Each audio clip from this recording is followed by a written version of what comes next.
All right, Matt, in This Week in MMA, it's the return of the original podcast. We're wearing the same shirt. We will explain why there is a Miami Vice connection.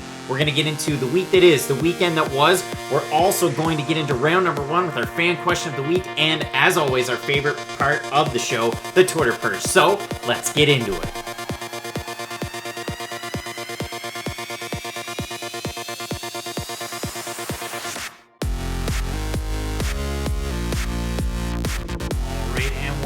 To another episode of This Week in MMA. As always, one half of your co-hosting duo, Craig Allen. You can find me on Twitter and Instagram at Craig Allen FNP. Matt at Matt Allen FNP. Pretty simple stuff.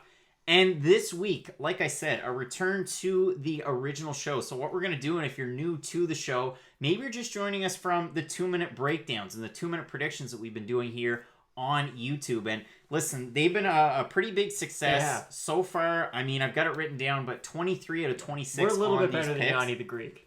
Yeah, poor Yanni the Greek. Either way, we put our predictions up for UFC Uruguay. You can see the poster next to me. You've got Shevchenko and Carmouche in the rematch. Let me clear the air here, because maybe you are coming here from these breakdowns. I'm going to talk about this main event really quick before we get too far into the show. So it has been pointed out on various social media channels that at the start of this video, I came out and said, hey, Carmouche got the better of Valentina Shevchenko.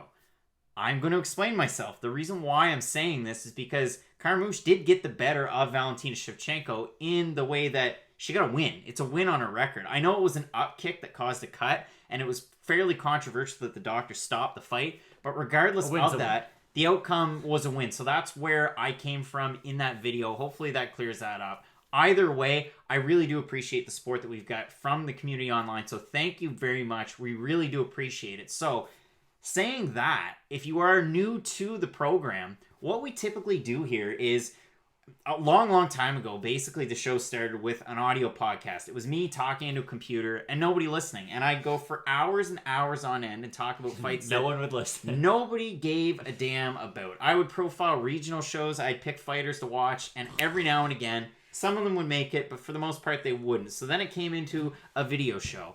And then it turned into a daily radio show. I hosted a daily radio show with a friend of the program, Ty O'Keefe, an hour a day all the way until December of last year. So we really enjoyed doing that. You can find articles, fightnightpicks.net. Listen, we cover live events. We cover events in the Maritimes, in Canada, in New England, in the States. We've covered UFC events in person as Fight Night Picks in the past. So that's a rundown of Fight Night Picks. But a rundown of the show in brief, we do round number 1. So if you're out there and you have a Twitter account, you have an Instagram account, or you can find Fight Night Picks on Facebook as well. We're there.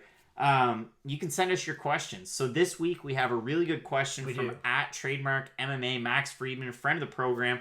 We're going to get into that. So that's where we start. We're going to ask, or he's going to ask his weekly question. We're going to hear from Max, see what he has to say. From then, we get into a newer segment into the show. It's been in the past couple of months called the Twitter Purge. And what we do there, we head into some of the most interesting things that happen more than likely on Twitter. Sometimes we go outside and into the news and social media, but for the most part, it's on Twitter. You can find us active there on Twitter. Then we get into a recap of the week. We preview the weekend that is. Now that we've gotten into these 2-minute breakdowns, we're not going to get so far into the main card, perhaps, but we will have a look at some of these prelim fights because there are a few good prelims peppered into this UFC Uruguay card. And from then, we've done highlights and lowlights before. Hasn't really been a hit. It's not something that we're going to continue. But if there's areas of the show that you'd like to see, or maybe you want to talk about, listen, upcoming PFL, you want to talk Contender Series, you want to talk One Championship, we will in this show for sure. But maybe there's a fight that you want us to profile or something that you want us to focus our attention on. Exactly. That's a possibility. The other thing that we said from the outset, we're wearing the same shirt. We are. Why are we wearing the same shirt? You can find Fight Night Picks merch on the website, or if you're really eager, drop us a line, send us a message. So you can see the logo up top. You can see a few of them here during the program. We have some different shirts that we will wear during the shows, but we dropped a new logo recently, and we're going with the new Miami Vice look. So maybe you're interested in the old Miami Vice pink shirts. Listen, if you're into having a good time, we've got, listen, You can wear your Miami Vice shirts. You can get your Fight Night Picks coolers. Get your summer on. Exactly. All right, so that's pretty much been a rundown of the show. If you're new, we really do appreciate you for joining us. Listen, we've got a great card coming up this week, and like I said, we profiled it in detail. But I say without further ado, let's get into Max's question on round number 1. All right, Matt. So we are back at it again with round number 1. And friend of the program at Trademark MMA, you can find him there on Twitter, Max Friedman. He hosts a weekly breakdown show with Marcel Dorff of MMA DNA. Listen, one of the greatest guys in MMA media. But Max does a great job as well. And it's a good show that they host on Loudmouth MMA Podcast Network. You can find me there in between the links every Monday night. It's a video show now, and our producer, John Franklin, is doing one hell of a job. It's a really cool show. Killing it. Hopefully we can see Matt on there shortly. But round number 1, the focus of it is you can send in a question you'd like us to answer. So, Matt, without further ado, let's hear what Max has to say. Sounds good. What's up, Alan Bros MMA? Got a question for you. Dana White's Contender Series, a lot of contracts have been going out. Do you think some of these talents are going to go far in the organization? If so, which ones are bound for success? Love to hear your thoughts. All right, Matt, we're going to swap screens really quick, and we'll get into our answer.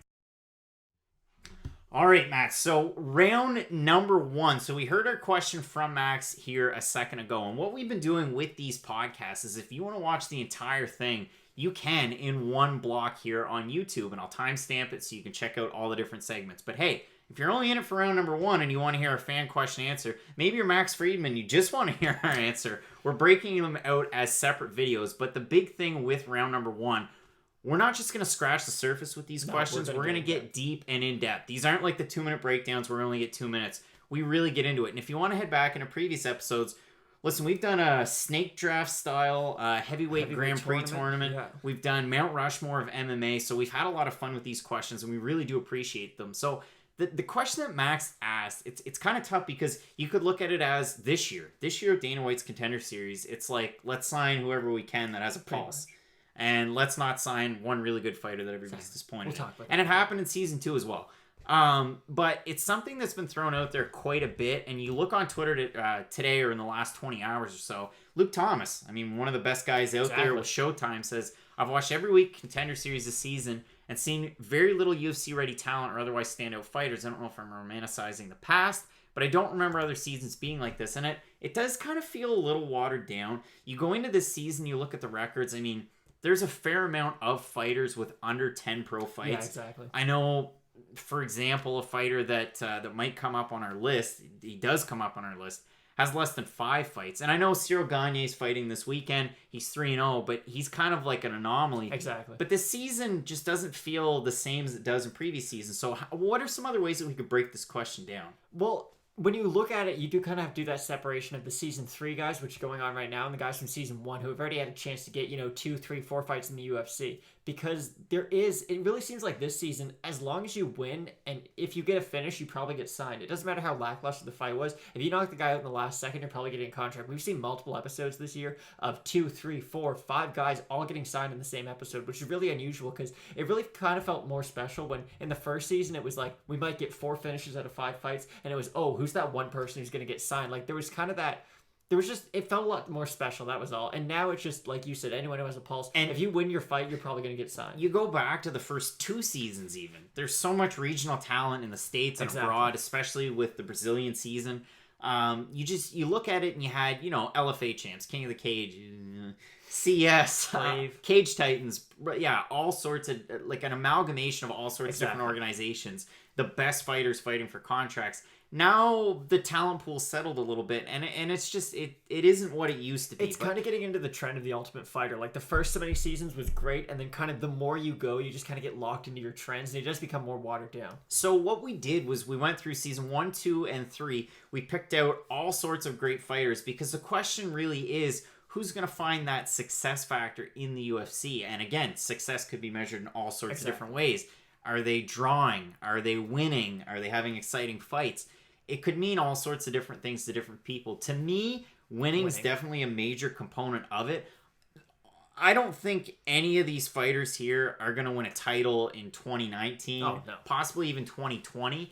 But there's a lot of fighters on here that have, well, obviously everybody has title aspirations, but There's some guys who are definitely on the right track, though, and definitely going in that direction. Like, we're going to bring up Ian Heinisch. Well, I guess we're bringing him up right now. But let's start. We'll start with season one. So season one, we're going to go through season one. We're going to go with our honorable mentions to start because there were all sorts of contracts. It was a really special season. Charles Bird's one of my honorable mentions. One of those guys at Fortis MMA that's really just been doing the damn thing. And you see the team there. They've been doing a great job, which, listen, there's even more Fortis guys on this list, so I won't talk about them too much. Of course, last weekend you saw a guy with iron nuts and Kennedy and Chukwu just really eating it and taking it for the team. But certainly did. Realistically, Fortis MMA, they're doing a great job there. So if we get into our 5, now these are in no particular order. No. We'll just go name by name and we'll mention them. So first one that comes on my list is Sean O'Malley. He's 2-0 in the UFC. Listen, the fight that he had against Andrei Sukhomtov was a fun one. I'm surprised that he won the fight, quite honestly. I'm surprised the referee didn't end the fight because the ankle injury seemed to be one where you're hobbling that bad. You think the referee just took him down, though, so it's not like he really had to balance on it. You'd think the referee would bring in the doctor, maybe have a look at it, but they decided not to. But Sean O'Malley's on my list because even at 2-0, and even with the USADA issues, there's still a bright future for him. And I know recently I posted an article on Reddit from the Body Lock MMA, and they were talking about Sean O'Malley wants to come back fairly soon. And holy crow, are people upset about Sean O'Malley, and there's a lot of different takes about him. But Matt, what do you think about him? I mean, ceiling's high, but why do you think he makes this list? He definitely makes this list, and he's definitely the first person we bring up due to the fact that he is winning fights, or I guess he was before he kind of had, the foot injury and then the USADA issues, but he did seem to be that first guy who kind of had the X factor going into the UFC. He has a very fun fighting style. He has a unique personality, and he's one of those guys, like, he doesn't just blend into kind of the rest of the roster, because there are some guys who it's just like, oh, that's a person. But Sean O'Malley, he has the tattoos, he's got the hair, he's got a really unique personality. Plays games, he markets himself well. He's very much just like a really an extremely stereotyped millennial who's also really good at fighting. But with the USADA thing, that does kind of hold him back to the fact that we really don't know when the next time we're going to see Sean O'Malley. He was suspended the first time and then served the suspension, was going to come back against Chito Vera, which would have been an amazing fight.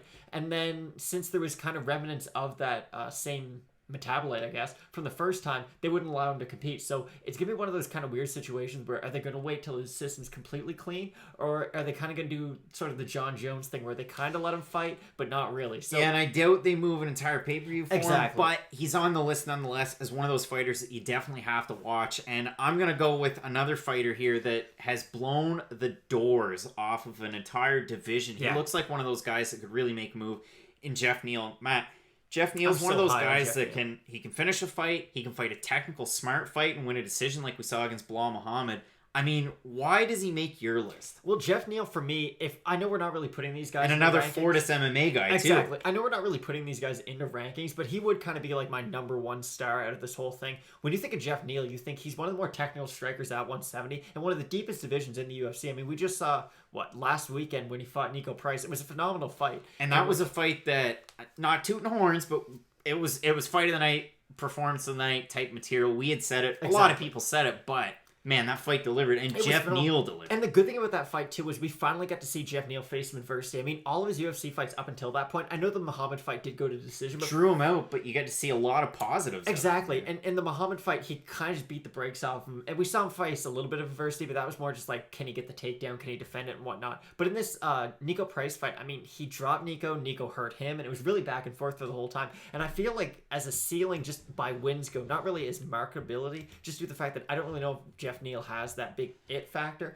but he's definitely on the right track to get into that top 15, top 10, top 5 category. Yeah, and I mean, like you can see on the screen as far as those welterweight rankings are concerned, you've got Luque's fighting this weekend, you've got Dos Santos who has a fight coming up in China, you've got Neil Magny who we haven't seen in quite a while. I'd like to see Jeff Neal Magny. I think it's a terrible fight if you're a Neil Magny fan, but it's definitely a good fight to get him into that top 15. Yeah, and I mean, you've got Damian Maia who's got a fight coming up with Ben Askren, so I mean, there are fights that are taken up there, but Jeff Neal Magny, that'd be a fun fight. It would. This is a guy that, he's just looked really good since he's came into the UFC, a big boost off the Contender series. And then for my next fighter, it's a guy who's already had 5 fights in the UFC, and I'll just pull one up here just so you can see it. I mean, Dana White had to say sign that man, and that doesn't even have to be from this year. It's just the fact that, listen, this guy's fought really, really well. That is Dan Ige. I mean, Matt, Dan Ige, I mean, yeah, he lost his first UFC fight against Julio Arce, had the opportunity to be there live and in person, but man, Dan Ige just doesn't put on a boring fight. No, exactly. He has that real fight of the night friendly style where he's going to go out there. If you want to grapple, he's going to try to out-grapple you. If you're going to strike, he's probably going to out-strike you. Like, he's got a very multifaceted game, and he looks to be... That's kind of the problem with a lot of these Tuesday night contenders, guys. They're getting signed sort of too early in their career where they don't have time to sort of even out their skill set. But Dan Ige, he seems to, he has a very well-rounded game as it is, so it's not like he has to work on a lot of different things to kind of move up the ladder. We've seen some fighters from previous seasons of Contender Series. I'm thinking Chase Hooper, I'm thinking Greg Hardy, Bevon Lewis. They've signed them to development deals. Some of them they brought back and had further fights. And, in the case of Chase Hooper, he's continued to fight with Island Fights. But regardless, there's some fighters that, maybe from Season 3 it would have made more sense to give them development deals. But listen, you got to sign somebody. You can't not sign anybody. But Season 1 was just so chock full of talent that Dan Ige is on our list. One of the other guys that's on our list, a guy who, listen, he fought in Contender Series, then he had to have a few fights away. Fight Uriah Faber. Then he fought Uriah Faber. It's Ricky Simone. Matt gave it up. But realistically, Ricky Simone had the fight in Contender Series, got the win, had to have 2 more fights in LFA. Of course, he was a champ over there. Exactly. And then he comes into the UFC, and won 3 fights before he did lose that fight to Faber. And of course, he had that really controversial win over Merab Dvalishvili. But Ricky Simone is a guy, and listen, it's not because we picked him recently, but he's, 15-2 now? Yeah, beat one of Craig's favorite fighters of all time, and Ronnie Yaya. Yeah, Ronnie Yaya. But realistically, Ricky Simone's one of those guys that's multifaceted enough that he could still... Maybe not make a title run. Maybe. You don't know. It's still early. He's still a really young guy. Losing to a guy like Uriah Faber that early in your career, if anything, it should be a positive for him, because I know in the Merab fight he did find a little bit of adversity, but he still got away with the win. To get a loss and have it kind of be that devastating and on definitely the biggest stage of his career, it's probably going to push him forward and help him, in the long term. Yeah, so he's one of those guys. And then rounding out our 5 for season number 1, Carl Roberson. He's 3-2 in the UFC, but you look at the fights that he's had, he's fought legit competition. Yeah. And you go back to the Jack Marshman win, what a performance. And that was one that I didn't think it made sense to have the fight where it was. Yeah, but it was on the main card. Yeah, it was on the main card of a pay-per-view. Yeah, it was weird. But it was a good performance by him. Before that, he fought Cesar Mutante Fajea in what was a prelim, kind of like a feeder for a pay-per-view, which I thought was a really weird kind of option to go with in the spot that it was. But Carl Roberson's one of those guys at 185 that you never know. He still could go on a run. He reminds me of Curtis Millender, only a bigger version of him. If the fight stays on the feet, Carl Roberson's going to be able to beat a lot of guys. But the second it goes to the ground, he's one of these guys who, if they put him on a development deal, give him like 2 or 3 more fights, just not even for the fight experience, just for the time to kind of, get more skills, definitely work on his grappling, he would have been a lot better to be brought into UFC after that. Because we just see now, he's this phenomenal striker, but he has one huge weakness, and is kind of holding him back right now. Yeah, and I totally understand that. So that rounds out season 1. So season 2, which you had last summer, of course, you had 2 different iterations. You had Dana White's Tuesday Night Contender Series season 2. You had Dana White's Tuesday Night Contender Series Brazil. No Snoop Dogg on either one of them. No, and listen, the Brazilian season had a lot of really good fighters. Obviously, one super fighter who, listen, let's just call a spade a spade. The biggest star for the Brazilian series, and if you don't remember anyone else from that season, Johnny Walker has to be the standalone breakout star. All of it. You could say Johnny Walker's the biggest star of Dana White's Contender Series. And everybody's going to think, he fought on Contender Series? He did. It was at the end of the season on the Brazilian season. But listen, Johnny Walker with the recently announced Corey Anderson fight that you were talking about earlier. If he beats Corey Anderson, he gets a title shot. And if you listen to the conversation that he had with Pete Carroll on Eurobash this week, listen, it was an awesome one because he's been training at SBG. His full training camp, which it's not going to be that long, but it's going to be in Russia. And Pete asked him, is he going to come out with the Russian colors? And he said, yeah, sure. Why not? I'd love to represent Ireland as well. That was another one of the questions. But so he's the new Russian Hammer? Well, I'll just train wherever. And Johnny Walker he's so charismatic. His fights are so much fun. He injures himself in his cellies. The guy's a lot of fun. So Johnny Walker, of course, encompasses everything. Exactly. So that's pretty much all you really need to say about the Brazilian series. But if you look at just Dana White's Contender Series as a whole, and the reason why I'm doing this is because not that it's vague, but to tie into season 3. So you look at season 2, the first guy that I really look at, and a guy that, listen, he's a finisher. He fights really smart. You can tell that fight IQ's there, is Super Sadiq Yusuff. He's already 2-0 in the UFC, put on a great performance on the Contender Series. And he's one of those guys, again, incredibly charismatic. Nigerian MMA is without a doubt on the map, and this is one of those guys that's really pushing it. Sadiq Youssef, too. You look at the fight that he had in Australia, he beat one of the Anzac fighters as well, and one of the Mokhtarians. So Sadiq Youssef, for me, is one of those breakout stars of season 2. Exactly. And we haven't really seen him as much as we've seen sort of other guys from that same season even. It's just, you can tell that his skill set's one of the more UFC ready. I mean, for instance, when you watch, because I'm a big basketball fan, when you watch the NBA draft, sometimes they'll say this guy was really good at college, but his game doesn't really translate all that well to the NBA. Sadiq Youssef's one of those guys who his skills definitely translate well into the big leagues. Yeah, exactly. So Sadiq Youssef, one of those guys that's really, really done well for himself here coming out of season 2. Another one of those fighters that, listen, incredible life story. Insane. A great article. Channing Tatum might play him in a movie. Yeah, on the Players Tribune. Ian Heinisch, a guy at middleweight that they put him up against a couple of tough tests. He's fighting Derek Brunson soon. And I mean, listen, he fought Shoeface. He got in a couple of really tricky spots. Able to get the win there. Mutante, able to get the win there as well. And yeah, I mean, the fights just keep getting bigger and bigger. But this is one of those guys coming in from LFA that it was like he was primed for success there. I had a feeling watching the regional promotion that, listen, this was one of those guys that was going to make an immediate impact. But this is a fighter that, like, not just MMA people are talking about him, which is always good for the sport. And I think his ceiling's really high at middleweight. So do I. I mean, you look at his skills. He's fought 2 primary grapplers, even though that's not really his strength. And he's done extremely well neutralizing their game plans. I know he has defensive wrestling's really good. It's really amazing. Good. I mean, when you saw like the rolls that he used to get out of Shoeface's kind of takedown attempts, they were spooky. Yeah, it was insane. And him fighting Derek Brunson next, I mean, Derek Brunson is kind of the stereotypical gatekeeper of a division, but he's a very dangerous one at that. I mean, I know he had that terrible fight with Elias in his last one, and not to make this all about Derek Brunson, but if you beat Derek Brunson, it's kind of off to the races after that. Like, there's no more easy tests after that. And not to say he's had any easy fights before that, but Ian Heinisch has definitely put himself in the perfect position to get into that. Like you said, we're probably not going to see any of these guys get title shots this year or next year, but Ian Heinisch seems to be... He's probably going to be the first Contender Series guys, other than Johnny Walker, of course, who might get that title shot, just because his skill set's so developed, and he's really shown that he is well-rounded in every aspect. Now, there's 2 female fighters that, in my mind's eye, they're really going to make a big push for the UFC, really going to maybe go into title contention in the next 2 or 3 years that we've had recently in the last 24 months. One of them being Sabina Mazo, who we haven't really seen pan out as well as you thought you would see. Listen, Colombian fighter... You know, kind of reminiscent of Alejandra Lara that we've seen in Bellator as well. Kind of taking the same route the 2 of them have. But the one that's really shone really bright, she has huge aspirations. Listen, she wants to break a John Jones record. So that's tough thing to do. Pretty high company. But Maycee Barber, she's already 2-0 in the UFC.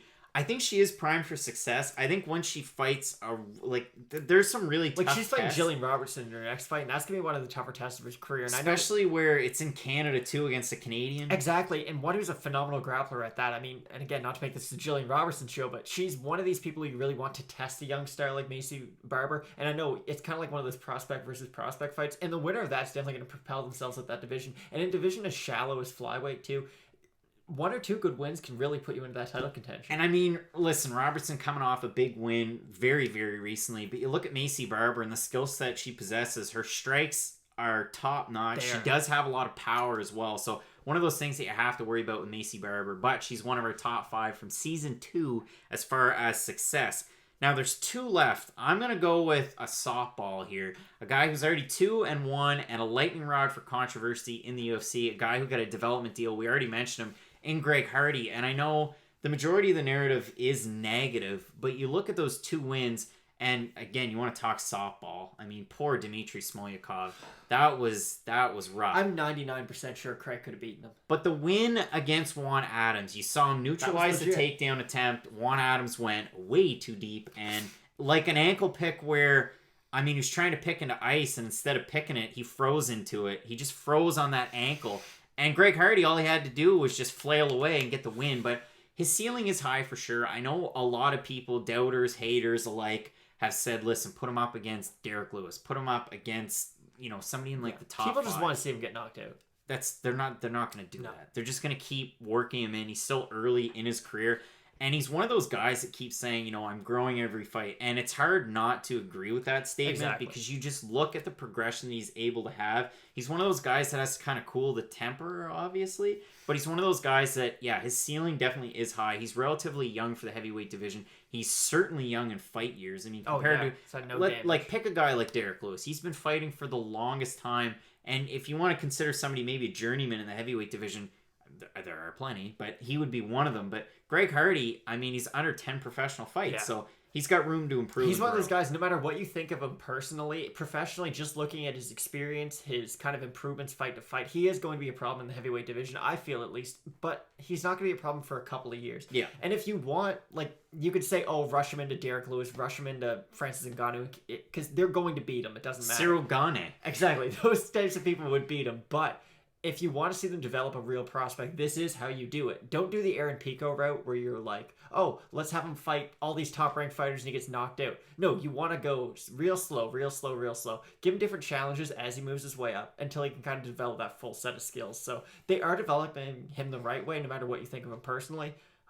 Yeah, so Greg Hardy definitely belongs on this list. And then our fifth fighter from Season 2 of Dana White's Contender Series. This guy's already 3-0. I mean, he's way below 25. He's super young. His older brother is going to be fighting in this season of the Contender Series, crazy, which gives it away. Edmund Shabazian, I mean, 3-0 in his UFC tenure. Listen, his first fight, awful. Yikes. I mean, the cardio is definitely an issue. I jumped off his train. Yeah, a lot of people thought that Darren Stewart had won that fight. But since then, 2 really quick finishes in his last 2 fights, and this guy looks like he could be a force. Edmund Shabazian is a problem. I mean, his wrestling's phenomenal, even though he comes from head movement, Edmund Tarverdi, and Ronda Rousey's his head coach. Exactly. You would think that he'd be very striking heavy, but his grappling's phenomenal. He's one of the better wrestlers at the middleweight division, even given his youth and kind of lack of experience. But he can really do it all. He's a very well-rounded MMA fighter. He's definitely wrestling heavy, but if the fight stays on the feet, he's more than adept in dealing with any issues that come his way. So if we have a look at Season 3 of Dana White's Contender Series, which we've said it's murky waters to say the least. This is a tough one because the question of success can be measured in so many different ways. And a guy who's already been a part of the UFC and then found a ton of success since he was with the UFC in his very short tenure. PFL. Brendan Loughnane. I mean, the guy put on a great performance in the Contender Series this year. Didn't get signed. Everybody was upset about it. Now he gets a shot in the PFL. He has a chance to win $1 million. It's a good story. I thought he'd end up with Bellator simply because they've been putting on a big European push. But were you surprised signing with PFL? I kind of was because I was in the same boat as you. I really thought that he'd be perfect for Bellator because Bellator is always kind of like, they're looking for anyone the UFC kind of gives up on just so they can say we're the one who has them. It's kind of, I don't know, it's almost kind of what they become now. They were sort of the Legends League there for a little while. Now they're in the ex-UFC star league. And not to say he was going to go on to be a big star or anything, but he's definitely a recognizable person. And a lot of that does have to do, and I know Dana White probably didn't want this to happen, but a lot of his popularity has come from the big controversy of him not getting signed. Yeah, for sure. And I think he's going to be one of those guys who's primed for success wherever he goes. I mean, he's been a consummate professional. He's also been a professional fighter for a really long time as well. And a well-known guy.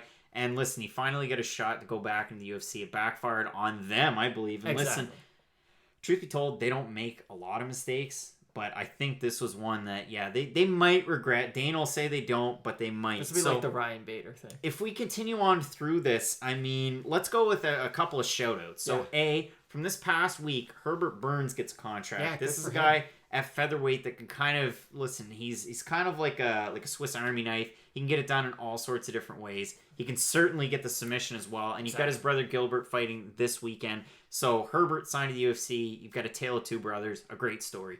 One other guy that it was announced this past week has a fight coming up is Teddy Ash. And we told you about him a couple of weeks ago. Actually, it was Trademark MMA's question to us.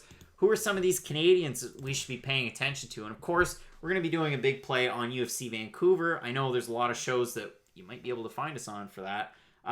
But as far as the Contender Series is concerned, Teddy Ash has a fight coming up. He's been with Unified MMA out of Alberta for a long time, fighting there. Obviously, his good friend Tanner Bozer was supposed to fight here recently on the Edmonton card, his hometown. Of course, Lemos decided couldn't pass the old test. But yeah, looking forward to Teddy Ash coming up later on this year. And I'm going to rattle off a couple of names of 3 guys that have really high potential. I know if you're a big Dana White Contender Series fan, if you're a big Midwestern MMA fan, you're going to recognize these names. And Brendan Allen, perfect last name, Miles Johns, and Hunter Azure. And the last fighter there, and listen, Miles Johns is probably the most UFC ready. Oh, without a doubt. Brendan Allen, I think he's going to find success, and I think he'll do well. We've seen some of the fights that he's had in the past against UFC competition.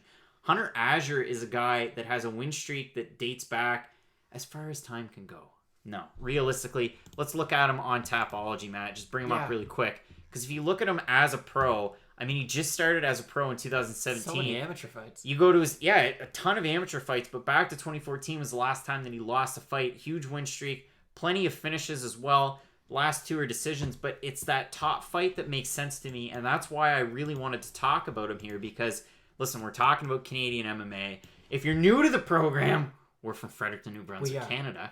But beautiful city. Hunter Azure is going to be taking on Brad Katona, and this was a fight that a lot of people are excited for. Yeah. UFC Vancouver. Because for some reason Brad Katona has been one of the better performing SBG fighters in the last calendar year. Didn't do well in his last one though. No, but he's one of the more but active, I mean, still, active. Gunnar lost his last one. Connor lost his last one. It's not. No, well, either way. But Hunter Azure's, it's a tough test in your first fight in UFC. You got Katona, who won one of the more recent seasons of The Ultimate Fighter. So that rounds it out, but it's tough to tell so far through season 3. Exactly. You have to more or less agree, and I'll bring it back up once more, but you have to more or less agree with Luke Thomas here. And listen, when can you not agree with Luke Thomas? The guy knows what he's talking about. But yeah, it just feels like season 3 is a little bit more watered down. Some of these fighters that we mentioned are maybe a little bit more UFC ready, but from season 1 and 2. I think those fighters will have, obviously, quicker success in UFC, but I feel like their highs are going to be higher than season 3. I agree. Like, some of the names we pulled out from the earlier seasons, you have guys like Ian Heinisch and Jeff Neal, who realistically, you could see them in the top 15. I guess with Heinisch, he is already. But you can see these guys in the top 15, in the top 10, possibly even main eventing like a fight night down the road somewhere. And you can't really say that for any of the people in season 3 just yet. Like, give it a year, give it 2 years, just to let their careers sort of breathe a little bit so we kind of have a better idea as to where they're going to sit in the divisions. Yeah, so hopefully that answered the question in round number 1. We certainly listen, it's the best part of the show when we can answer the questions. I know that from having that radio show for 7-8 months that I hosted it every single day for 1 hour a block. Every single day you could find us there. And what we did was we brought people on air live while we were doing the show, and it was like, people say it on radio, it's the best part of the show. No, it's seriously the best part of the show. It drives conversation. We have a ton of fun with this. So maybe you're going to leave us here. Maybe you decide, hey, forget about the rest of the show. If you're Max Friedman, you got your question answered. What's the sense of watching the rest? But what we've been doing is splitting them up, adding them together. So the next part of the show, and listen, it is my favorite segment of the show. It's time for the Twitter Purge. It's time for the Twitter Purge. All right, Matt, it is time for the Twitter Purge, where we hit up Twitter, and truth be told, listen, this new Twitter homepage on the old web browser is absolute garbage. I'm not a fan. I know a guy that gets fired up about absolutely nothing. And gets fired up about all the right things. And he'd get mad about Twitter as well. He would. But realistically, he's getting mad on our screen for one reason. So we're going to talk you through just a developing situation that we've had recently. Probably the biggest part of MMA news in general. So, where should we start? Let's go. Okay. Let's start at UFC 172. No. Oh, okay. I was just gonna say where the controversy began. let's just go in for the sake of recency. Cris Cyborg fights Felicia Spencer. In my opinion, Cris Cyborg put on a vintage Cris Cyborg performance. I know a lot of people on Between the Links disagree with me. I know a lot of people on social media disagree with me, but I thought she put on a good performance because it was just kind of that reckless abandonment where we finally saw her unleash strikes. Head movement wasn't there as much as maybe, coaches might have wanted, but she put on a fun fight, and it was a good win over Felicia Spencer. So, listen, it was the last fight in her contract. She's talked about fighting Cecilia Braekhaus in boxing. She's talked about Amanda Nunes rematch. She's talked about Julia Budd, Clarissa Shields, and all of those things are great, but You know what she's not going to fight next? Kind of Nunes. blew up in her face because after the fight, her team put together a video. What happened in the video? So basically, they had a video of her and Dana White kind of getting into, I don't really want to say it was confrontation because it was just conversation. Exactly. It was conversation backstage in which the footage was kind of doctored and the subtitles were as well. To make Not kinda. No, they were. They were all doctored to make Dana White look a lot worse than he really did in their conversation. And this all kind of began when a few weeks ago, Dana White was saying, before the Spencer fight even happened, Dana was saying that Cyborg doesn't want that Amanda Nunes rematch. She's afraid of getting that rematch. She doesn't want that fight again, even though Amanda's been pretty much clamoring for it ever since she beat her the first time.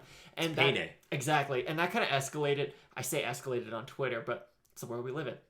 Where Cyborg was saying, "Oh, you don't know me. That's the fight I want." And also came out and posted a series of videos, and realistically, it was just one video. Yeah, it's her boyfriend. And if Matt or John down the street or Jenny down the block or Jenny's from the block would post it on Twitter, or they'd say something negative, all of a sudden, Cris Cyborg would comment on, it could be somebody with 5 Instagram or Twitter followers, and she'd post this video that showed Dana White comparing her to Vanderlei Silva in a dress, ha-de ha, and Joe Rogan and Tony Hinchcliffe making fun of her on a podcast. Yeah.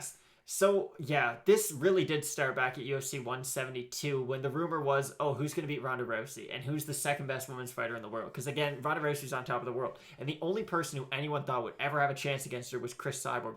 The problem was, at that time, Cris Cyborg was in Strikeforce, and then she moved into Invicta after that. So everyone was clamoring, when's Cyborg going to come to the UFC? And Dana did that, pretty famous now when he said that she looks like Vanderlei Silva in a dress when he saw her at the MMA Awards. But then, of course, she did go on to sign for them. And it was just kind of one thing after another with her, too, because you can say, it was the Tony Hinchcliffe, Joe Rogan stuff. It was the Dana White comments.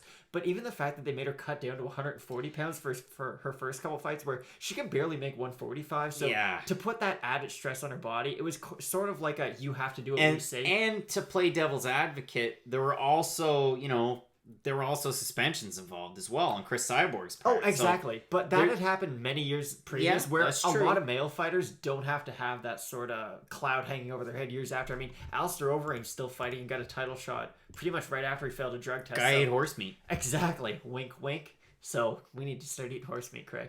But she was just really treated unfairly from the beginning. But it wasn't all sort of negative on the UFC side. If you follow Cris Cyborg at all or kind of know the story behind her social media, her boyfriend sort of runs everything for her. And I don't want to say that he's been a negative influence on her career, but he's definitely done some questionable things. I mean, even now, if you follow Cyborg on Twitter, every other day is, "Hey guys, what's a real nice movie that y'all have seen?" And then she'll comment just random things like you said on people profiles who have like 2 or 3 followers. So it's kind of been a really weird situation. In some circumstances, it's for sure a good way to build your brand because you're creating, a conversation. Yeah. People can see your name out there. But also, you're Cris Cyborg.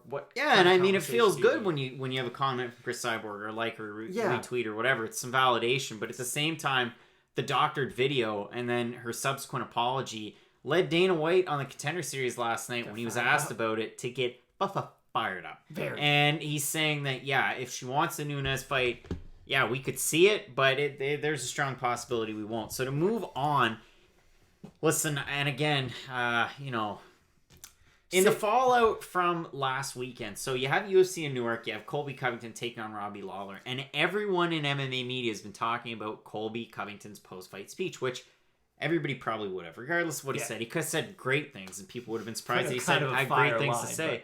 A lot of people said that, hey man, Firestorm, and I said this, it was great that if the president of the United States, who has 62.7 million Twitter followers, is tweeting about this, you're probably going to get added eyeballs. You have his sons in the mix. Yeah. It's probably going to be a good thing for, the UFC as a business. Dana White looked to capitalize on it, retweet it with a comment.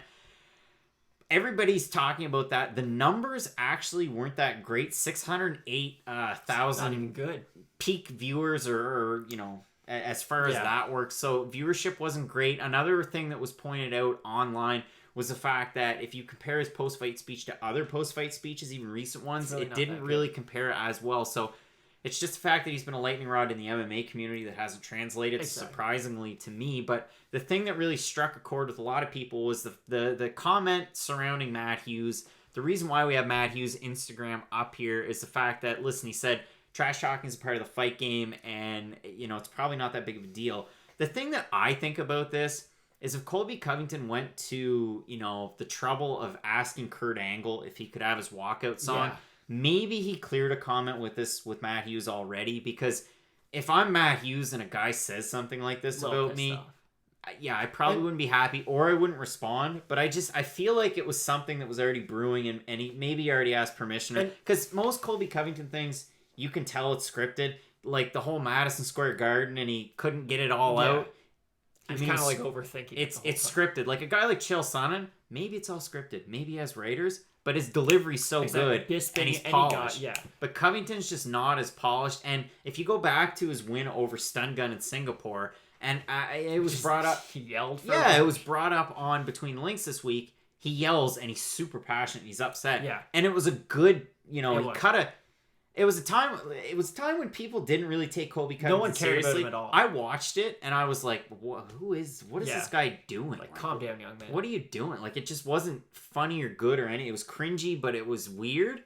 But he was mad then. Now it's scripted. He's done it a few times, but he still doesn't have it polished. And I think this is a product of that. I do too. And when you look into it, I mean, Matt Hughes is best friends with Dan Lambert. Dan Lambert owns American Top Team. Oh, and he's really good friends with Colby Covington too. So there's not even that big of a separation between the two, just kind of socially. They've got a lot of mutual friends. They've trained together. Like, they have I don't want to say a good relationship, but they've definitely known each other. And like you said, I do feel like he did kind of go out of his way probably to say, like, listen, Matt, I'm going to say this. Like, right after the fight too, he said to Robbie Lawler, he was like, it's just business. Love you, man. Yeah, and you could see too, if you really look into it, the conversation that he had with the fan there after the fact, and the guy walks up to him and says, listen, I want to be a fighter like you, whatever, what should I do? And Covington gives him a really well thought out answer. If you watch some things with Colby Covington, it is a shtick, and he just amplifies it to a million. Like, it's work though. Listen, like, neither one of us obviously know him personally, but he's probably not a bad guy. No, like, when you look into it, he does like a bunch of really good charity work with the American Special Forces. Yeah, he does all those and tours. It's like, mostly all on his own. Like, he's not asked to do it. He does it all out of pocket, and it doesn't really matter what side of the aisle you're on politically. Like, him going to the White House and whatnot, it does bring more eyes to himself, and promotionally, it's kind of perfect. I mean, it's not working, but it's good. But once you're kind of in on the whole Colby Covington shtick, you can sort of realize the brilliance, if you will, behind the whole thing. Because, like you said, 2.5 years ago, no one knew who Colby Covington was. No one cared who Colby Covington was. And they started talking, and people finally started to care because the skill was always there. And we saw that in the Robbie Lawler fight. He beat the brakes off Robbie Lawler. He beat him in the stand-up. He beat him in the clinch. He just didn't give him a chance to hit the go button. Exactly. And if you can stall a guy with that much experience, with that much really explosiveness in his strikes, you're probably going to be trouble for anybody in the UFC. And this does set up perfectly the Kamaru Usman-Colby Covington fight that a lot of people have been talking about for a while now. And that's going to be a phenomenal fight. And Matt brought up a good point before we leave this as far as Dan Lambert, Hughes, and Covington's concerned. If you want to hear a good interview with Dan Lambert, head on over to The Score MMA with James Lynch. He had a really good interview with Dan Lambert yesterday, so you can listen to their conversation now. That's a banging fight. We're going to get into the Brett Okamoto news. Zabit Magomedsharipov taking on Calvin Kattar. Matt, thoughts? So my initial thoughts, I think it's sort of a weird fight, but I do see why it makes sense. It is weird. Now, this is why I think it makes sense. I'll start with that. Alexander Volkanovski is getting the next title shot at Max Holloway, and a lot of people have kind of crowned Zabit sort of the uncrowned champion just yet. I think Max beats the brakes off him, but that's a story for another day. So you might as well just get Zabit more experience and keep him active in the meantime while Volkanovski waits for the title shot. This is a tough fight for him. It really is. This is arguably the best fighter that he's going to be taking on to date, and this is a guy, too, he's going to have that hometown advantage, the New England crowd behind him. But I don't think that's going to phase Zabit in the least. I don't at all. But what I do think is going to give Kattar more confidence. Now, the one thing with Zabit that we do know, is he a phenomenal striker? Of course he's a phenomenal striker. Is he a phenomenal grappler? Of course. If you've seen any of his fights, he's amazing at everything. The only thing that he's not good at, and not even that he's not good at, he just has bad cardio. You can't do spinning kicks every other strike and expect your cardio to hold up over 3 rounds. Now, we've seen him have cardio issues in a 3-round fight. This is a 5-round fight against Calvin Kattar, who's a phenomenal boxer, too. And here's the really weird thing. If you have a boxer fight a kickboxer, you would always think the kickboxer wins. But oddly enough, usually boxers tend to beat kickboxers. So much so that in the sport of kickboxing, they implemented a rule where you have to throw 3 kicks a round. So I mean, if Zabit's throwing all these kicks and doing all these crazy things, if you don't stop Kattar in the first or second round, Kattar's going to keep on building momentum. He's going to go to the body. He's going to go to the head. He's going to keep on landing those punches. And by the third or fourth round, it could get dicey for Zabit. Now, of course, Zabit's going to be a massive favorite going into this fight. I don't think that would surprise anybody. And probably Yanni the Greek's going to pick him, which take that for what it is. But it's definitely a really fun fight. And to have a hometown guy in Boston fight in the main event, it's going to be an amazing atmosphere. This card just keeps gaining and gaining, and I thought maybe where it's a fight night, it's not going to be that great, but you have to remember that Dana White, of course, the Bangor and the Boston ties, and the Whitey Bulger ties, that's true. That, listen, I mean, they just keep adding to it. The last thing there, too, there's still another huge fight that might get added to that card. Jacare Souza versus Kelvin Gastelum is a real possibility to get put on that card. Jacare's been kind of pushing for it. Even Kelvin Gastelum's commented on it, so that could be another fight on that card, which would really round out an amazing event in Boston. And to move forward with the Brett Okamoto news, because we have 3 different pieces. Number 2, Frankie Edgar is going to make the move down to 135. Now we know that, listen, the plan was I win at 45 to get the belt and move down to 35 to get the belt. Then I had 55, 45, 35, triple champ, beat Yu Cejudo. But now he's just going to move to 35, which kind of gets tricky because you have to wonder what kind of a matchup you give a guy like this who... Realistically, I mean, listen, you take the Ortega fight, you lose it, you beat Cub Swanson handily. Yeah, I mean, it was a win. And then you get a title shot. So, yeah, I mean, listen, he got what he was due, so to speak, because he was already in line for a title before the Ortega fight that he took, that he didn't need to. So now he moves to 35. Do you give him Marlon Moraes? Like, what do you do? Well, no, they're training partners. Aljamain Sterling? They train in New York. There's no way. Yeah, I know. It's so tricky. Now, here's the weird thing about Frankie Edgar. Frankie's very reliant on his speed, and he especially was at 55, and same thing at 45. Like, he's kind of a smaller guy who's got to use his speed. He's got to use his craftiness. But at 35, you're not really going to be the fast guy anymore. You're going to be similar size with everyone else. You're going to be similar speed-wise with everyone else. But the one fight that I think really would be great... Cody Garbrandt. No, Dominic Cruz. I think Dominic Cruz having such a long layoff, and that was kind of a fight that everyone had wondered about anyways, when... Frankie Edgar was a top contender at 145 still, and not to say he isn't at this point, but Frankie Edgar was top contender at 45. He always knew that he could make 35, and Dominic Cruz is the king at 35 for a while, so that's definitely a fun fight, and that's 100% a fight that you could put as like the main event on a main event on a fight night. You could have that as like the co-main event on a pay-per-view. And it's going to draw a lot of eyes because those are 2 really beloved fighters in the fans' eyes. So that'd be a great fight. I see a lot of people saying Uriah Faber. They already fought once though, and Frankie beat him pretty handily. So I don't really need to see that get ran back. But I think it is the smart move overall. There's not much left at 45 for him. And yeah, it'll be an interesting move though. And you just have to wonder how that weight cut goes from there. But the third piece of Brett Okamoto news, we get to see it. Holly Holm and Raquel Pennington, the fight you knew you wanted to see. Rematch you knew you wanted to see. Holm and Pennington. Oh boy. So let's break it down. Do we have to? It's a tough one. I'm sure the odds are going to be relatively close. Oh no, Holm's going to be like a minus 300 favorite, I guarantee you. This far out, I guess. I mean, we're talking about Melbourne. I'm taking Holm, but I am too, but I have no faith in Holm at this point, and I don't have any faith in Raquel Pennington. This is the reason. Holly Holm's very much the point fighter nowadays, and not to say, like, I know she had that crazy knockout over Ronda, she had the crazy knockout over Betch, but, like, in MMA, she doesn't really have crippling power by any means. Like, when you see Amanda Nunes has crippling power, like, when she hits somebody, it's like, oh shit, what just happened? With Holly Holm, she really has to set things up, very combination oriented. And against Raquel Pennington, who just kind of moves forward, plots. She'll throw a wrestling in there a little bit. I don't see this being the most entertaining fight of all time. Their first fight wasn't all that entertaining. They're going to definitely draw off the whole inspiration of, oh, well, this is where Holly won her title. This is where she had her best performance. But it's very, for me at least, it's a very fight. Yeah, it's a tough sell for a lot of people. And, you know, moving in just a totally different direction. Last week, we had one Dawn of Heroes, one championship, and listen, I've got the Eddie Alvarez fight up there who had to overcome, adversity because he got knocked out in his one debut against... His eyelid split open. Timofey Nastyukin, or as everyone refers to him as Tim Nasty. Pretty but good. Against Edward Foliang, this is a guy that's competed for the title in the past with one, so they haven't been doing these UFC guys a single favor. Sage Northcutt fought a guy But wait, they have strict drug testing and weight class. Right? I might sound like Shannon Sharp here, but Cosmo Alessandre must have had like 40 pounds on poor Sage North. How'd he beat him?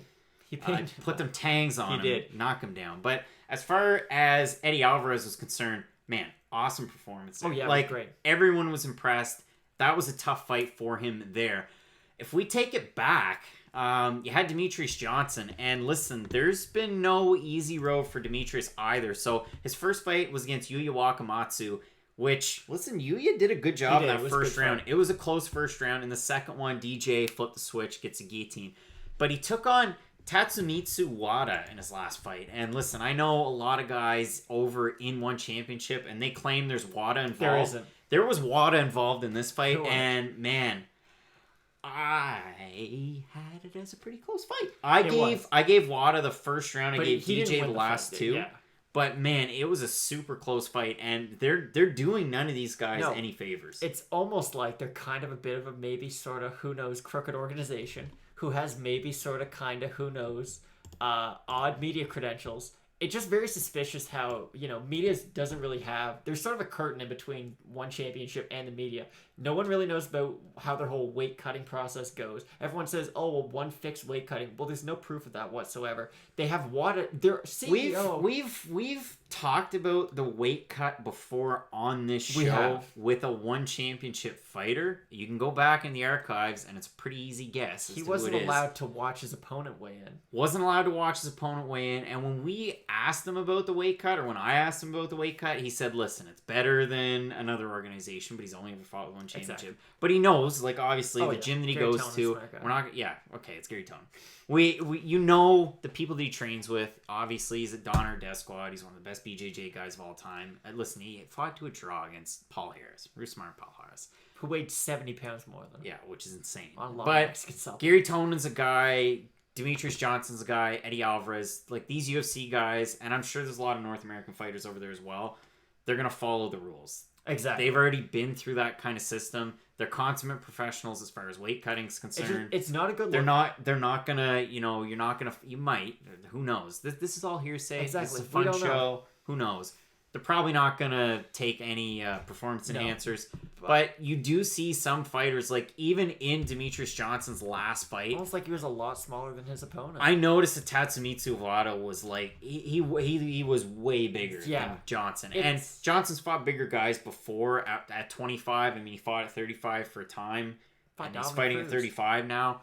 But man, Wada looked way bigger. And it's just what we're doing here. Credit where credit's due. Eddie Alvarez and Demetrious Johnson got wins. It was awesome. Martin Wynn was able to keep his title at 155 in the main event. It was a great card. One's a great organization. Just the lack of transparency is alarming. Yeah, and they're going about things a weird way. And to turn gears into another one, going about things a weird way, Carlo Pedersoli, released from the UFC, still had a fight on his contract, went 1-2. But his two losses were short notice opponents. Like he said, he stepped up to the plate on 2 or 3 weeks notice both times, said, I'll take the fight, made the weight. You don't have any time to game plan for a guy like that or guys that he's had. I mean, Dwight Grant, the fight before against Zach Otto, you can say really low fight IQ. Dwight Grant in the final second of that round knocked his mouth out. It was like a high curveball hanging, and he knocked it out of the park. Poor Carlo Pedersoli's now in Bellator, so that's the point. Yeah. He signed with Bellator. I think it's a great signing because the Bellator European Series, which we mentioned earlier in the show, he's a perfect fit for it. He's a perfect fit because he was a great guy in Cage Warriors, and now I think he's going to be able to make an impact with Bellator. But it just seems like a weird decision by the UFC to bring a guy in like this that had success and then just drop him so soon after. I feel like with the Dwight Grant fight, and especially just, I don't want to sound super just bleed, but kind of the lack of action in a lot of his fights. I know the Cowboy Oliveira fight, it was over pretty quick, but he hasn't really shown that much in his UFC career. And again, it's been on short notice. There's been a lot of different caveats behind all of his performances. Just, he hasn't really had the display of skill that they were really hoping for. And even Carlo Pedersoli should beat Dwight Grant on one day's notice. You look at the fight that brought him into the UFC. It was a win over Nicholas Dalby, where he just spammed the old head kick. And his big move, his combo is the same as Holly Holm, the old 1-2 high kick. And against Dalby, it was just like clockwork. And now, of course, Nicholas Dalby back in the UFC, which is awesome. I think he deserves to be there. I think he's one of those guys that possibly maybe could crack the top 15. I'm going to ask you to calm down. He's probably 25 to 15 type of fighter. Remember that time Craig White was going to be in the top 15? Hear me out. I am. Dalby's a 25 to 15 type of fighter. But Carlo Pedersoli to get a win over him, that's a higher, that win means more than Dwight Grant. No, not at all. Because Nicholas Dalby at the time was going through a lot of different problems, so we didn't see the peak Nicholas Dalby when they fought. That was my big thing.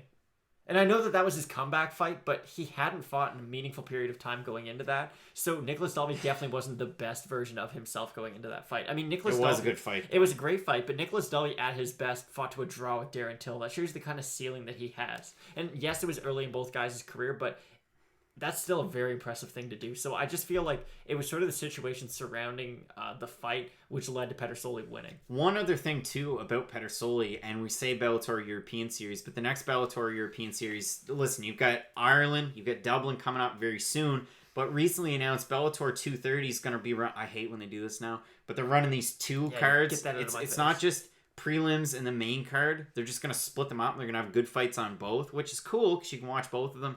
But hopefully for the European fans, they don't split them up between BT and Sky Sports and Channel 5, and they throw them all around. So European fans, it sucks, especially where those fights are close to home and it's a good start time for you.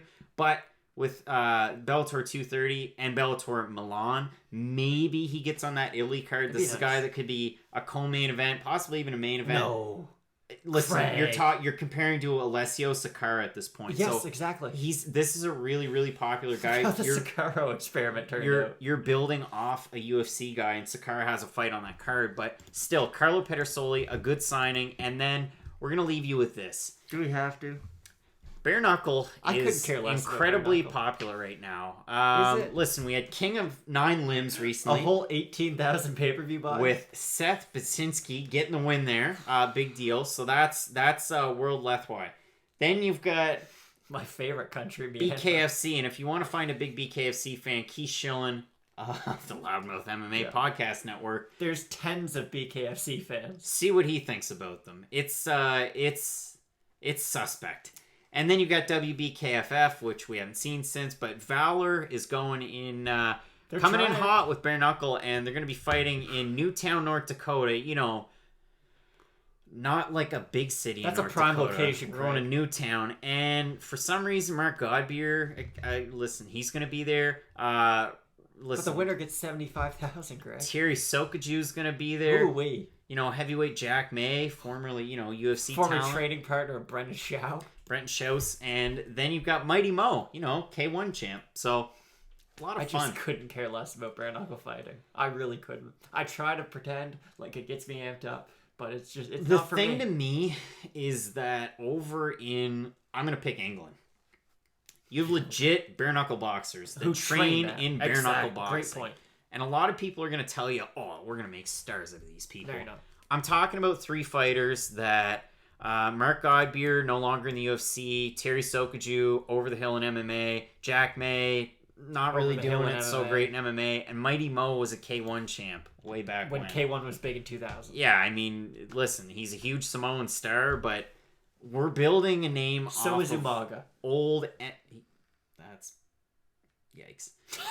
Either way, we're trying to build a star off of stars, and you saw what happened with BKFC, where they went way too big, way too quick, and did Artem Lobov, Paulie Malignaggi, and capitalize on it when you can, and say that you capitalizing? They got 200,000 pay-per-view buys. They get 18,000 televised. That doesn't account like for 5,000 though. Yeah. But still, now their next event's going to be free on YouTube. So I'm sure the last one went great. Yeah, so the Twitter purge is going off the rails. Of course, sorry guys. Bare knuckle boxing brings us there. But listen, hopefully you enjoyed it, and we're going to get into the weekend recap and the preview in just a second. All right, Matt. So preview. Listen, as far as the recap's concerned, obviously, UFC Newark was the biggest deal that we had. Covington won. Spoiler. You had a lot of good performances on there. It was one of those cards that, letter grade wasn't that great. And realistically, if you're looking back, might be a little bit forgettable apart from the main event and a few of the fights on the main card. Of course, you had Nasrat Hakparas getting a great win over Joaquim Silva. You had nut shot after nut shot after nut shot. And you had plenty of suspect, just absolute sleeper submissions. You did. You had 3 of them. So that's what we can do for a recap. But as far as a preview, listen, you can find our 2-minute breakdowns here on YouTube. We do the entire main card, so you have 6 fights on there. But there's some fighters on this card, And I will tell you, we asked over on Twitter, which fight are you most looking forward to this week? And listen, UFC isn't the only show in town this week. Of course, you have Contender Series, you have PFL coming up on Thursday, you've got Invicta FC 36, and then you've got the UFC, among others. There's a lot of good fighting going on this week, but the biggest show in town being the UFC. And like I said, we already previewed some of the bigger fights, but on the undercard, there are a lot of fun ones. And one of the ones that really stands out to me, and one of the ones that a lot of people are excited about, Gilbert Burns taking on Alexei Kunchenko. What do you think of that one? I mean, it's interesting because Gilbert Burns moving back up to 170. Now, that's kind of a division that was it's better for him anyways. If you know about his weight cut and kind of the struggle to get to 155, he's a massive lightweight, and it's one of those things where it's sort of diminishing returns at a certain point where he's cutting so much weight that it's probably affecting him negatively in the fight. You saw what happened to John Lineker, a guy who didn't he have issues making weight, and you look at Gilbert Burns, a guy who, he's missed weight more than once, and the Olivier Aubin-Mercier fight, the commission wouldn't let him cut more weight. Like he made weight in that one. He might have been able to, but the cutting of the weight was a huge issue. So for Gilbert Burns to move up to 170, he's a guy that's actually going to have metric, what could I say, strengths in this fight. Yeah, exactly. He's going to have the height and the reach in this one against Kunchenko. If the fight goes to the ground, he's going to strangle him. Kunchenko is a pretty good defensive wrestler, and you look at his record. You look at his record, all sorts of finishes. Mm-hmm. He can finish the fight standing, former M1 Global welterweight champ, and he's 20. He's 20-0. Certainly has to keep the fight standing. The issue is if you look at, if you take a sample size of not his whole career, don't look at the stats on, as I've been called, what was it, like a Wikipedia keyboard warrior, whatever it was. Go in Sherdog, and if you look and you see the finish categories and you want to do up your stats, don't look at those. If you look in the last 2 or 3 years, it's primarily decision-based wins for Kunchenko, especially since he's came over to the UFC. So you have to be wary of that versus a guy like Gilbert Burns, and we said it for a long time, and I, said it quite a bit. He's one of those guys that he's got that package, that full package of, the full skill set. It's just bringing everything together. So hopefully we can see that in this fight. And he's been doing it as of late. So if he keeps on making improvements in that area, he should do quite well. And you look at another couple of fights here. Geraldo de Freitas taking on Cris Gutierrez. I know that's a fight that a lot of people are really excited about. Veronica Macedo taking on Polyana Viana. That's, losers probably... Tisha Torres making her comeback. Tisha Torres taking on Marina Rodriguez, and you look at Rodriguez. She had the draw, of course, with Randa Marcos. She hits hard though. She does hit hard. I think it's just a bridge too far against Tisha Torres. Torres is one of those. She's the Derek Brunson of the strawweight division. She's one of those top 10 probably talents, but you probably won't see her crack the top 5. You never know. I mean, if she can string together some good wins. But the big fight for me, and listen, they're all great. On the prelims is Cyril Gane taking on Rafael Pezao. And that's your big fight? You look at this fight, Cyril Gane is a guy that's 3-0. And you're going to think, hey, 3-0. Why? First of all, why is he in the UFC? Why is he not on a development deal? I'll tell you. Because all 3 of his wins are quick finishes. He beat Adam Dyksa, who... Listen, he was one of Canada's biggest, hype prospects. This is a guy that a lot of people, and I could name names of people who said this is going to be a guy that gets signed directly to the UFC. Cyril Gane ran an effing train through that, and I said this on Between the Links. Adam Dykes is picking up boxing right now because in his last 3 fights, he's 1-2. So boxing is just another avenue to get into. In Quebec, it's fairly big, so it's an avenue for him. But Cyril Gane is a guy that trains out of the MMA factory in Paris, en France. Even though MMA is illegal there. And it's illegal there. So there's a couple of different avenues. So MMA Factory, it's a big gym. Why? Guys like Mikel Lebeau, you might recognize from the UFC. But the biggest name and a guy that he trains with and like skill, size for size, they're pretty damn close. And they hit so damn hard, Francis Ngannou. And Cyril Gane is a guy that's a Muay Thai champ outside of MMA. That's why he's getting the shot against another guy. You got the Brazilian. It's going to be in South America, 9-0. But Gane's one of those guys. If he gets a win here, he's one of those stars. You look at Francis Ngannou, other French-speaking fighters. You could throw some Quebecers in there, but your Ngannou's from Cameroon. I'd say Tom Duquesnoy, but he's not fighting. The Fire Kid's not there, but Volkan Oezdemir, who's really come out and said hopefully we can get it legalized in France. And they made moves recently to get it legalized. So hopefully we get a France card. Hopefully we can see Cyril Gane there. If not, maybe a fight in Canada sometime soon. But He's a fighter that you should definitely look out for. And then if we just roll quickly through the main card, Enrique Barzola, Bobby Moffett. I know I caught some flack for this fight because we said that Enrique Barzola can get it done on the feet, and a lot of people said no, he can't. If you look, can. If you look at his last fight against Kevin Aguilar, he was able to push the pace in the third round and kind of, put on a good performance striking wise and didn't have to just showcase the wrestling. And that's just one example. You look at his fight that he had at UFC 220 as well. He threw in a lot of good shots as well. Volume, maybe not a ton of power, but volume and striking wise, that's why we made that pick. Adolfo Vieira taking on Oscar Piata. I mean, we both got Vieira, and that's pretty much the consensus out there. He's a big favorite in that fight. But Oscar Piata, listen, 11-1-1. He's definitely a guy that can get it done. A lot of people are high on the poll. But, man, Polish MMA just hasn't really been getting it done lately. Even Slim Tuari last week against Mickey Gall. I mean, Joanna's fighting Michelle Watterson. That can and apparently she might get a title shot out of it. Who knows? Yikes. Next fight, Oezdemir and Latifi. That'll be a fun one, I think.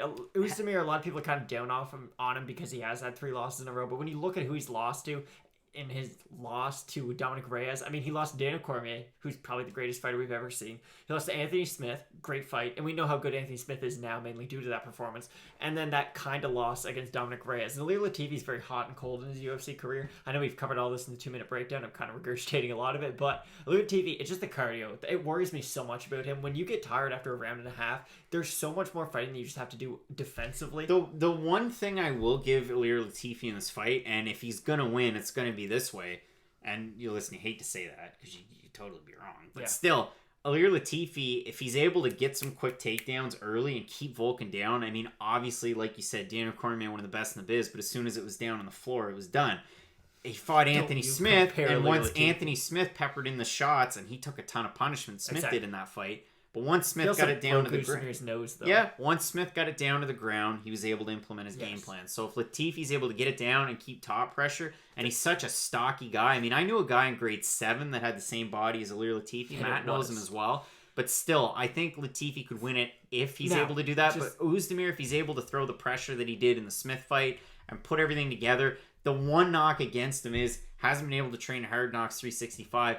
And if I'm not mistaken, I'm not overly sure on this one, so don't quote me, but I know in the past few fights, I know for the Smith fight he was in Florida. Yeah.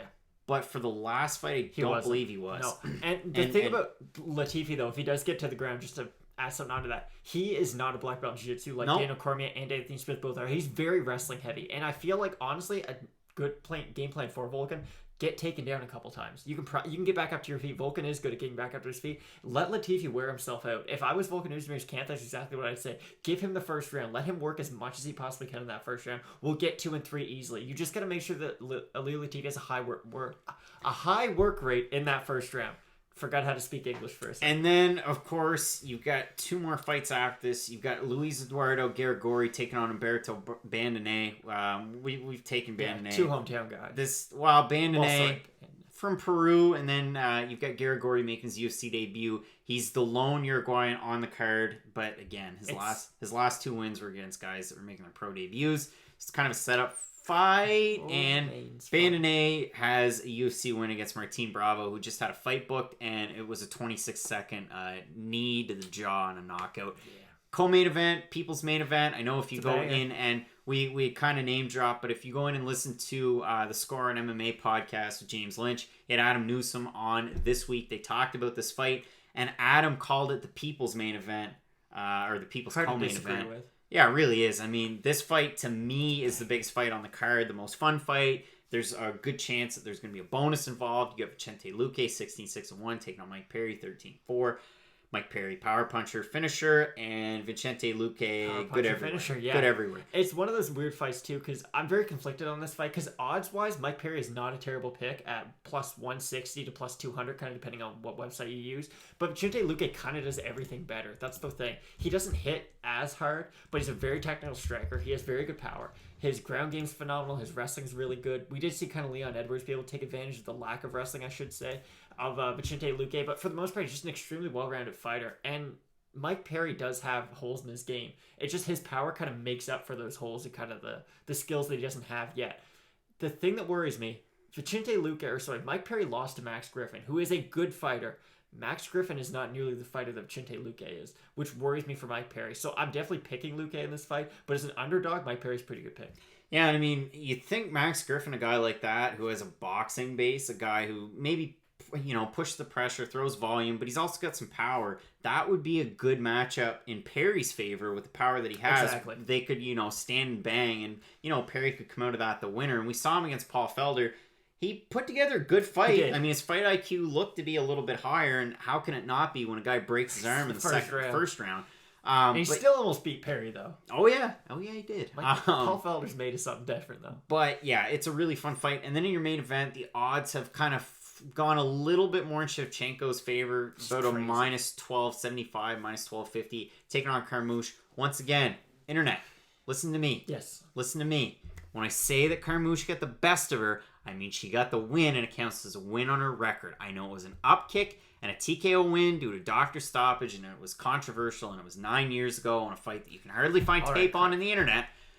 But it was a win nonetheless. And Liz Carmouche went on to have a pretty decent UFC Very good career. And in her last 2 fights, yes, they're decision wins, they're not finishes, but you can still see that the gorilla, she's really physically strong. Very. Her wrestling's very good, and once she gets top control, it's hard to get her off. You see a lot of fighters in this division have an issue with that. And also, she's got a size advantage in the majority of her fights, too, coming from 35 to 25. Exactly. With all that being said, she could start this fight on Valentina Shevchenko's back with both hooks in, and I would still pick Valentina Shevchenko. Yeah, exactly. So, Shevchenko in this one, fairly easy. And yeah, I mean, that just about wraps us up for this week in MMA. Always fun to make, the full edition of the show. I always enjoy it. I know the 2-minute breakdowns are a lot of fun, and there is a ton of fight watching research notes that go into making those videos. Behind the scenes work. You'd think they're just 2-minute videos and there's only 5 or 6 a week, but yeah, there's a lot that goes into it. So we really do appreciate everybody for tuning in to not just this show, but all of the Fight Night Picks. I don't know, media empire, if you even want to go that far. But you can find us, FightNightPicks.net. You can find us on Twitter and Instagram, at Craig Allen FNP, at Matt Allen FNP. The Miami Vice tees just dropped. They're sharp. Just got them in today. Like I said, I mean, I've got the coolers, so yeah, we're going to rip a promo. I've already got it figured out in my head. We'll get that some sunny day here soon before the end of summer. But again, thanks so much for joining us, and we will see you again next week. Enjoy the fights.